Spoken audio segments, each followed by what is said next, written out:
સીધી જ વાત કરીએ રવિન્દ્રનાથ ટાગોરની. તેમનું અસાધારણ જીવન અને વારસો ખરેખર અદ્ભુત છે.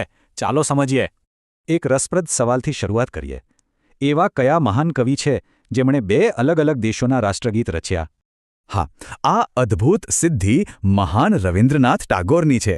તેમણે ભારત અને બાંગ્લાદેશ બંનેના રાષ્ટ્રગીત લખ્યા છે. જુઓ, 1861થી 1941 સુધીનો આ સમયગાળો, એક જ જીવનમાં કેટલાય મોટા ઐતિહાસિક સીમાચિહ્નો રચાઈ ગયા.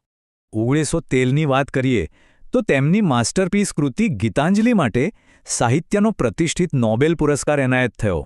અને સૌથી મોટી વાત, આ જીત સાથે તેઓ નોબેલ મેળવનાર માત્ર પ્રથમ ભારતીય જ નહીં, પ્રથમ એશિયન બન્યા. ગીતાંજલિ તો ખરી જ, પણ સાથે ગોરા અને કાબુલીવાલા જેવી ક્લાસિક રચનાઓએ પણ ભારે ધૂમ મચાવી. પણ સાહિત્ય તો એમની બહુમુખી પ્રતિભાનો માત્ર એક નાનકડો હિસ્સો હતો. તેઓ ચિત્રકાર અને સંગીતકાર પણ હતા. જરા વિચારો, આ એક જ અદ્ભુત વ્યક્તિએ 2000થી પણ વધુ ઓરિજિનલ ગીતોની રચના કરી હતી.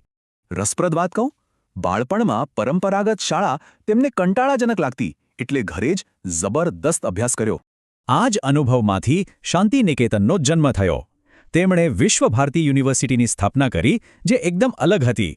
અહીં 4 દિવાલોવાળો વર્ગખંડ નહોતા. બાળકો સીધા જ ખુલ્લા આકાશ નીચે કુદરતના ખોળામાં ભણતા. હવે આ જુઓ, મહાત્મા ગાંધી અને ટાગોરજી વચ્ચે પરસ્પર આદર અને અતૂટ મિત્રતાનો સંબંધ હતો.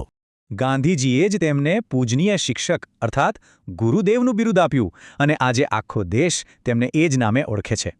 તેમની કવિતાઓનો સાર શું છે? પ્રકૃતિ, માનવતા અને દેશપ્રેમનું એકદમ અદ્ભુત અને સુંદર મિશ્રણ.